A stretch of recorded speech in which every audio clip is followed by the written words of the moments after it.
MashaAllah. I think that probably is the best part, because speakers are speakers, da'is are da'is. But when you get the scholars all to sit at a table and either debate or discuss or come to some kind of unanimous agreement, who am I as a non-scholar, not even close to student of knowledge, to be like, well, I disagree. The scholars I listened to were on that same panel. Scholars you listened to were on that same panel. They came to that conclusion. Am I going to disagree with now everyone? I think that's a very, very positive change. May Allah bless you guys. Is this the Dawah Avengers I've been told about? Someone asked me, someone's like, Shaykh Uthman's creating a Dawah Avengers. Do you hear about it? I'm like, what? Yeah, I mean, we just want to bring unity in the ummah, and we want to take the drama out of the scene. You know, when I was first going to the UK, I said a statement that people took out of context, I think, but I said, save the drama for your mama, you know. And what I meant by that, and as you're an American, or you're Canadian, American, whatever, right? Trump thinks you're the same, not kidding. You know, what I meant by that is, look, your mother loves you, and there's nobody that's close to you like that. So if you want to vent and you just want to complain and you want some drama, maybe you just need some of that in your life, go to your mother and sit with her, and she'll listen to you all day long. But don't put all that drama online, you know, because it hurts the da'wah. When we see du'at going back and forth and arguing and making videos back and forth, it hurts the da'wah. So on that note, exactly, this is very public. Everyone is aware of this, as far as I know. You see on Twitter or on X, whatever it's called, Danny Haqiqatjou, Jake the Muslim Metaphysician, going back and forth publicly. It's there, it's online, and it's on Aqidah issues or this issue or that issue. And there have been attempts for some people to mediate, make a discussion. It didn't happen. I'm not going to go into detail. I'm not involved, but it's there and it's public, which is why I'm bringing it up. What do outsiders, people like me, people like their audience, their fans, whether they're Jake fans or Daniel fans, what do they do? How do they interact with it, or do they completely ignore it? You know, I'm going to caveat this by saying I haven't read what's going on between them. So I don't want to give an opinion without being well informed. I mean, my life is just insanely busy. Obviously, I know both of them personally, and they're both good brothers, mashallah, and we respect the good that they're doing for the ummah. Jake actually was with us in the AIM conference in New Jersey, and Daniel was with us before in the AIM conference in Denver. And, you know, we hope that whatever issues they have, they would be able to take it offline. Maybe there's a reason. I mean, I don't know, that they felt like it should be done, you know, publicly. Maybe some statements were made publicly that needed to be addressed publicly. I don't think we should be fans of personalities, right? I don't think we should be Jake fans and Daniel fans, and definitely don't be Uthman fans, you know. I think we should be fans of the haqq, of the truth, you know. And when we see evidence from the Quran, and when we see evidence from the authentic hadith of al-Mustafa alayhi salatu salam, and when we see evidence from what the Sahaba radiyallahu and the great Imma like Abu Hanifa and Malik and Shafi and Ahmad and others, the great scholarly traditions that we've had since then, I think we should follow that. And even if I'm a big fan of a da'i, if I see that the stance the person is taking is not in accordance with the evidences, then our loyalty has to be to Allah and His Messenger above everybody else. Absolutely. So this is how I think we should deal with it.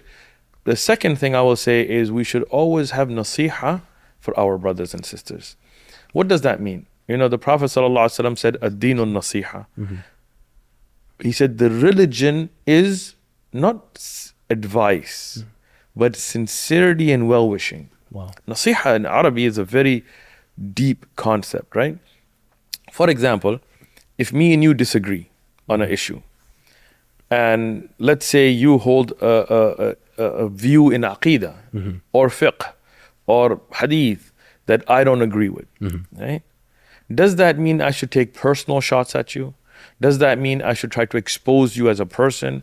Maybe I saw you drinking with your left hand. For example, you're human, you can make a mistake, right? I got a clip of him drinking with, I got you. This is not nasiha. This is hasad. This will destroy you. It'll destroy the person doing the hasad? It will destroy the person who's trying to expose the other person. Because hasad is in it's from the amrad al-qulub. It is from the diseases of your heart, not the other person. So we see this in the da'wah scene. Some people we saw that were making a great impact against liberalism and against all this kind of stuff. But when they got caught up in these kinds of things, their da'wah got derailed and their self became corrupted. And I'm not mentioning any names or any particular individuals, but we've seen it. And this is something the Prophet ﷺ has warned us against, of how iman and hasad cannot be in the same heart. Wow. And shuh, you know, when you have that why does he have it and not me kind of a thing. And so we need to be very careful that the way we address this is to want good for the other person. Yeah. So if I don't agree with you, I should want good for you. So if I want good for you, I'm not going to be looking for your mistakes. Yeah. You know, Yeah, I'm gonna be like, look, let me try to talk to the brother offline. Let me advise him. Yeah. And I do this. Look, I'll tell you this. I mean, I'm not mentioning names, right? But there was somebody in another country that, you know, made some clips about me, right? And I don't watch them. I don't care about the haters. I don't pay attention to them. They're not worth my time. Yeah. But a brother I know, a very good brother, he said, hey, look at this clip. And the guy called me out. Like, he was like, this guy, boy, whatever.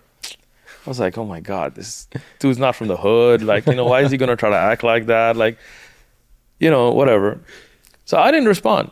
Why should I waste time online going back and forth? I mean, he's Muslim. He's still my brother, right?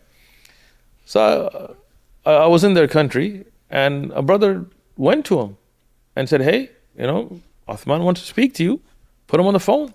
So I got on the phone with him, like, Assalamu alaikum, brother, how you doing? You know, I was like, bro, if you had an issue with me, you should have called me up, right?